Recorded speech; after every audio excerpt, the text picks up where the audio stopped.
योग दो प्रकार के होते हैं, एक नित्य योग और एक निमित्त योग। नित्य योग सूर्य और चंद्रमा के लॉन्गिट्यूड के अंशों को जोड़ने से बनता है। निमित्त योग वार और नक्षत्र के मेल से बनता है। राम राम साथियों, कैसे हैं आप? मेरा नाम वीना कपिल है। ज्योतिष क्योरी चैनल पर आपका हार्दिक स्वागत करती हूँ। आज नित्य योग पर चर्चा करेंगे। साथियों, वीडियो कुछ लंबी हो जाएगी, किंतु इसमें पूर्ण जानकारी है, कृपया सारी वीडियो देखें। ब्रह्मांड 360 डिग्री का होता है और उसमें 27 नक्षत्र होते हैं। एक नक्षत्र का विस्तार 13 अंश और 20 कला का होता है। नक्षत्र 27 हैं और नित्य योग भी 27 ही होते हैं। दोनों की दूरी 13 डिग्री 20 अंश ही रहती है, अर्थात दोनों का विस्तार एक बराबर ही है। हर व्यक्ति का इनमें से किसी ना किसी एक योग में जन्म अवश्य होता है और उस योग के कुछ एट्रीब्यूट्स होते हैं और उनका प्रभाव उस व्यक्ति पर अवश्य पड़ता है। मान लें किसी का नित्य योग आयुष्मान है तो वह व्यक्ति स्वयं भी लंबी उम्र भोगने वाला होगा, तथा यदि वह व्यक्ति किसी को आयुष्मान होने का आशीर्वाद दे दे तो वो फलित भी जरूर होगा। सूर्य और चंद्रमा के लॉन्गिट्यूड्स को जोड़ने से योग का निर्माण होगा।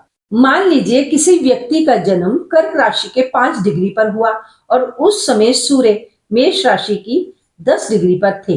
अब हम दोनों के कुल अंशों को जोड़ेंगे, क्योंकि चंद्रमा कर्क राशि के 5 डिग्री पर है। इसका अर्थ हुआ कि इससे पूर्व मेष, वृषभ और मिथुन इन 3 राशियों को वह पार कर चुका है। एक राशि क्योंकि 30 अंश की होती है, तो इसका अर्थ हुआ कि वह 90 डिग्री पार कर चुका है और कर्क राशि के 5 अंश भी उसने पार कर लिए हैं, अर्थात चंद्रमा कुल 95 अंश पार कर चुका है। और सूर्य क्योंकि मेष राशि के 10 अंश पर है और सूर्य ने अभी कोई भी और राशि पार नहीं की है, तो सूर्य के लिए 10 अंश ही रहेंगे। इस तरह सूर्य और चंद्रमा दोनों के अंशों का जोड़ हुआ 105 डिग्री। सारणी में हमने देखा कि 93 डिग्री 20 अंश से लेकर 106 डिग्री 40 अंश तक धृति योग चलता है, तो इसका अर्थ हुआ कि 105 डिग्री धृति योग के अंतर्गत ही आएगी। यदि जोड़फल 360 डिग्री से ऊपर आ जाए तो उसमें 360 को माइनस कर देना होता है, अर्थात घटा देना है। मान लीजिए किसी व्यक्ति का जन्म कुंभ राशि की 15 डिग्री पर हुआ, तो उस समय सूर्य मकर राशि की 10 डिग्री पर गोचर कर रहा था, तो कुंभ से पहले मकर राशि तक चंद्रमा 10 राशियों को पार कर चुका, इसलिए 10 इंटू 30 अब 300 डिग्री मिले। और कुंभ राशि के भी 15 अंश जोड़ने हैं, तो 15 अंश जोड़ने से 315 अंश हुए।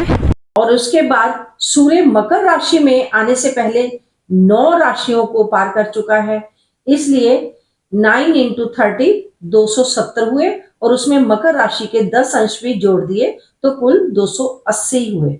अब सूर्य और चंद्रमा इन दोनों के अंशों को जोड़ा, चंद्रमा के 315 और सूर्य के 280, तो दोनों का जोड़ हुआ 595।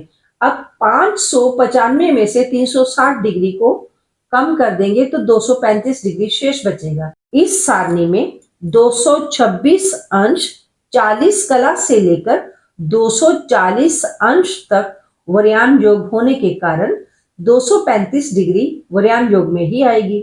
आशा करती हूँ जहां तक आपको अच्छे से समझ आ गया होगा। अब जानते हैं कि इसका उपयोग हम किस प्रकार कर सकते हैं। इसका उपयोग हम कई प्रकार कर सकते हैं। जिस प्रकार हर जातक की कुंडली में एक योग बनता है, ठीक उसी तरह हर जातक की कुंडली में एक योगी ग्रह और एक अवयोगी ग्रह भी बनता है। योगी ग्रह सुख समृद्धि बढ़ाने वाला और अवयोगी ग्रह उसके विपरीत विघ्न, बाधा, दुख, तकलीफ लाने वाला होता है।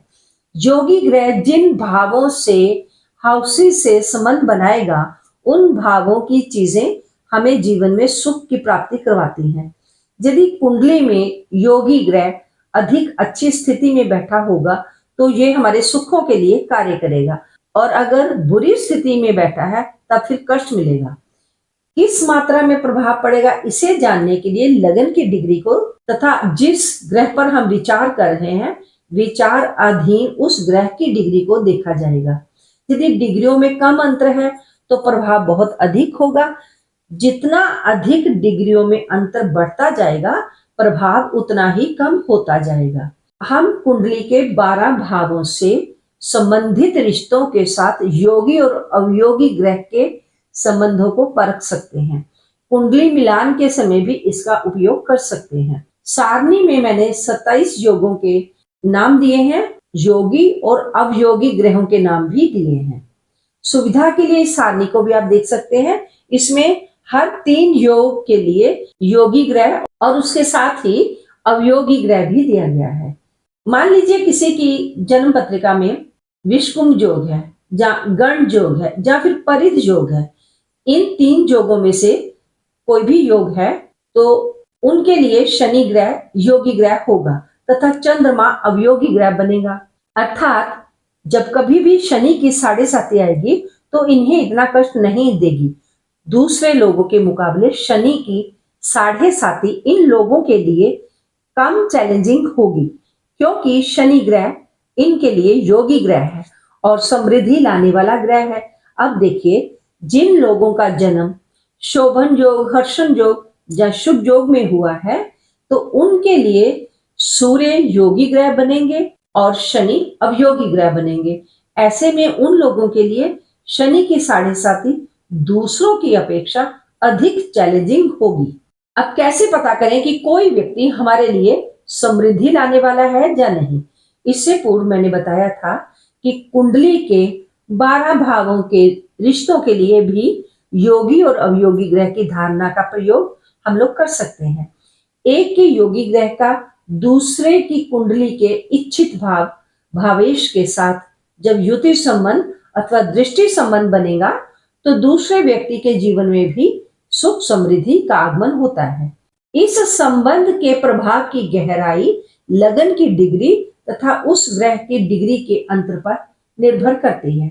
हमें जिस भी रिश्ते के बारे में पता करना है, हम उस भाव को मुख्य भाव मानेंगे। प्रथम भाव जातक स्वयं होता है, दूसरा भाव उसका कुटुंब होता है, तीसरा भाव छोटे बहन भाइयों या दोस्तों के लिए होता है, चतुर्थ भाव माता का भाव है, पंचम भाव से संतान देखी जाती है, छठा भाव शत्रु, छोटे मामा, छोटी मौसी इत्यादि के लिए है, सप्तम भाव जीवन साथी का, कारोबारी पार्टनर का भी है, अष्टम भाव ससुराल का है, नवम भाव पिता का, दशम भाव कार्य व्यवसाय में काम करने वाले सहयोगी कर्मचारियों का भी है, एकादश भाव बड़े बहन भाई का, द्वादश भाव हॉस्पिटल या जेल वाले मित्रों का भी होता है। यदि हमें अपने जीवन साथी के बारे में जानना है तो हम सप्तम भाव को देखेंगे। अभी मैंने आपको बताया कि प्रथम भाव जातक स्वयं है, अर्थात जिसकी कुंडली है, और सप्तम भाव उसका अर्थात कुंडली वाले का जीवन साथी है। मान ले किसी व्यक्ति ने शोभन योग में जन्म लिया है तो उसका योगी ग्रह सूर्य बनेगा। ये सूर्य उस व्यक्ति के लिए जीवन में सुख समृद्धि लाने वाला ग्रह होगा। अब यदि इस व्यक्ति के जीवन साथी की कुंडली में भी सूर्य का संबंध किसी तरह से सप्तम भाव के साथ या सप्तमेश के साथ बन जाए तो ये सूर्य हमारे जीवन साथी के जीवन में भी सुख समृद्धि लाएगा और उस जीवन साथी के हमारे जीवन में आने के बाद हमारे जीवन में भी सुख समृद्धि बढ़ जाएगी। यदि सप्तमेश ही योगी ग्रह भी हो तो संबंध और भी अधिक मजबूती से निखर कर सामने आएगा। अब समझते हैं कि कनेक्शन बनेगा कैसे। एक की कुंडली का योगी ग्रह जब दूसरे की कुंडली के जिस भाव के साथ मजबूती से संबंध बनाएगा तो उस भाव के रिश्ते को उससे लाभ होगा। इसी तरह यदि अवयोगी ग्रह संबंध बनाएगा तो उस रिश्ते को हानि होगी। ये संबंध केवल उस रिश्ते से समृद्धि के बारे में ही बताएगा, उस व्यक्ति के साथ उसके रिलेशन के बारे में बिल्कुल नहीं बताएगा।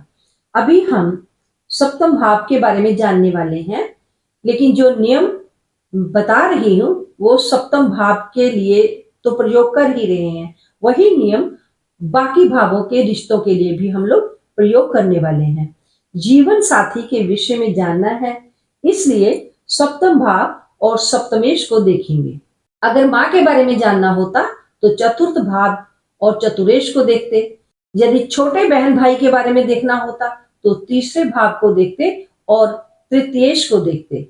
इस तरह कुंडली के बाकी रिश्तों को भी हम समझेंगे। जीवन साथी के साथ योगी ग्रह का संबंध देखने के लिए एक सूत्र है कि एक का योगी ग्रह दूसरे के सप्तम भाव के साथ या सप्तमेश के साथ कोई संबंध स्थापित करे। ये संबंध दृष्टि के द्वारा हो सकता है, युति के द्वारा भी हो सकता है, अथवा भाव के द्वारा भी हो सकता है, अर्थात किसी भी प्रकार बन सकता है। जब भावेश ही योगी ग्रह भी होगा, अर्थात भावेश और योगी ग्रह दोनों एक ही ग्रह हों, तब संबंध और भी अधिक मजबूत तरीके से सामने आएगा। मान लें कि 7th हाउस में वृषभ राशि है, तो उसका स्वामी शुक्र हुआ। शुक्र कुंडली के किसी भी भाव में बैठा हो सकता है।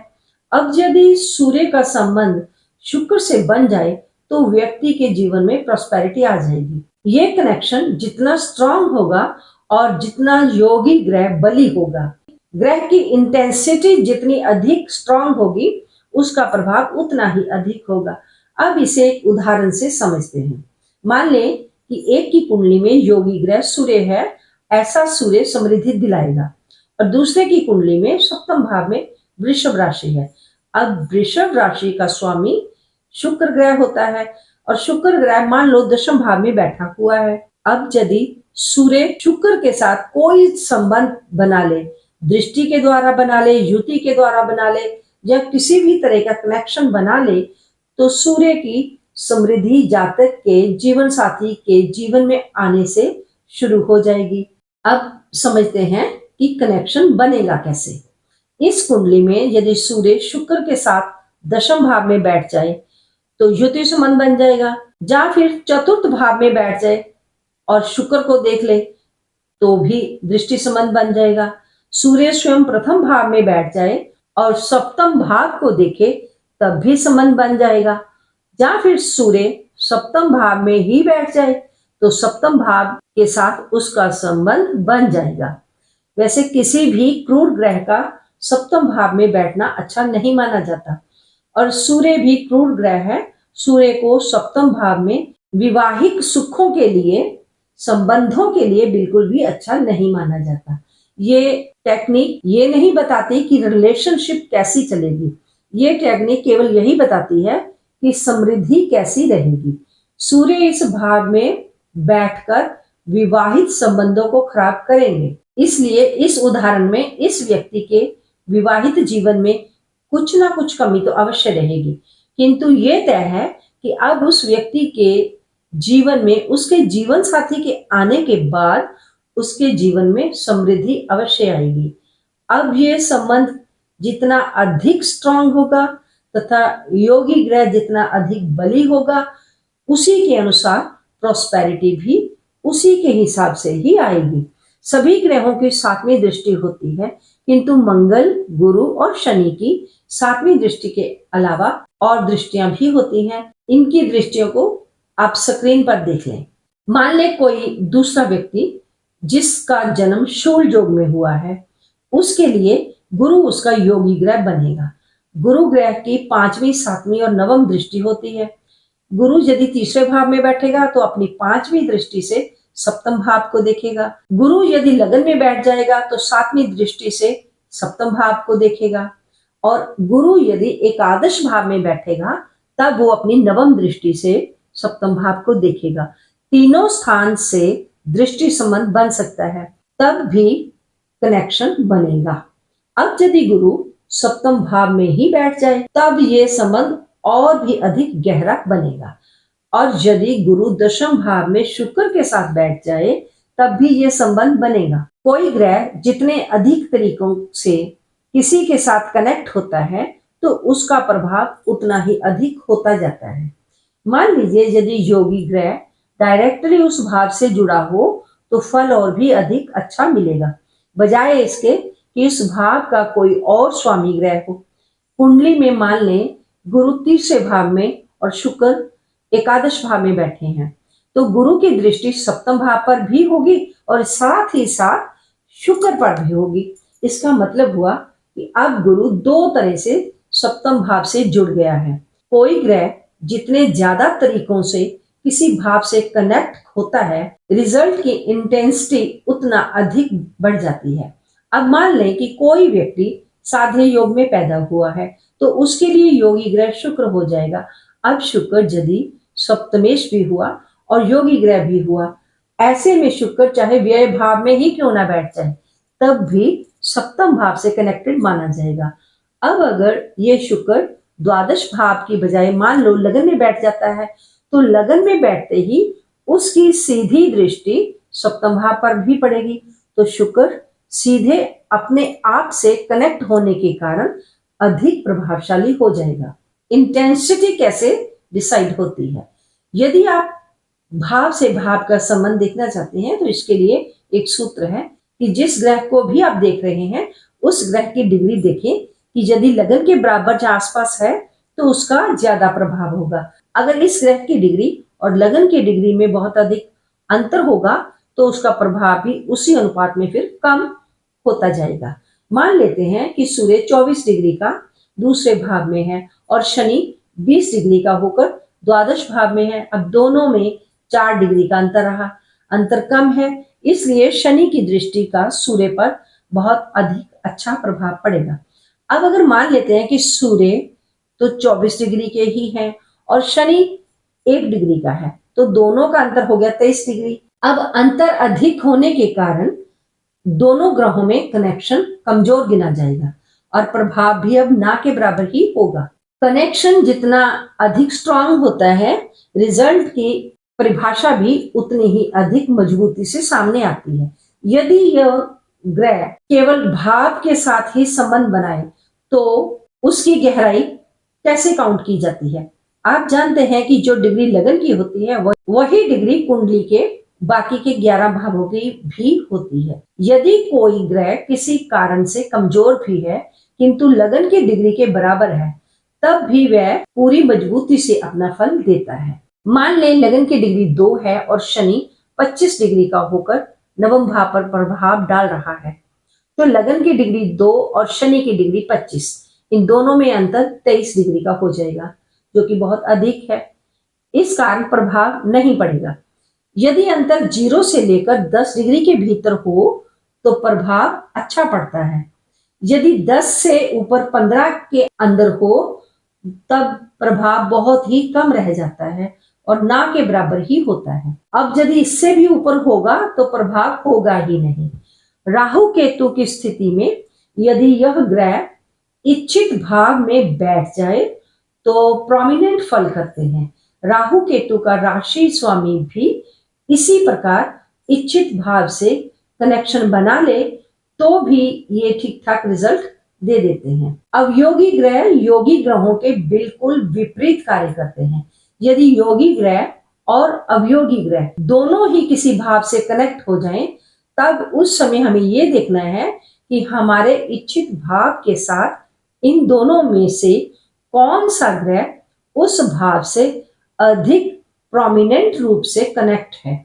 इस विधि को आप मैच मेकिंग में भी इस्तेमाल कर सकते हैं। आज के लिए बस इतना ही। वीडियो को अंत तक देखने के लिए बहुत बहुत धन्यवाद।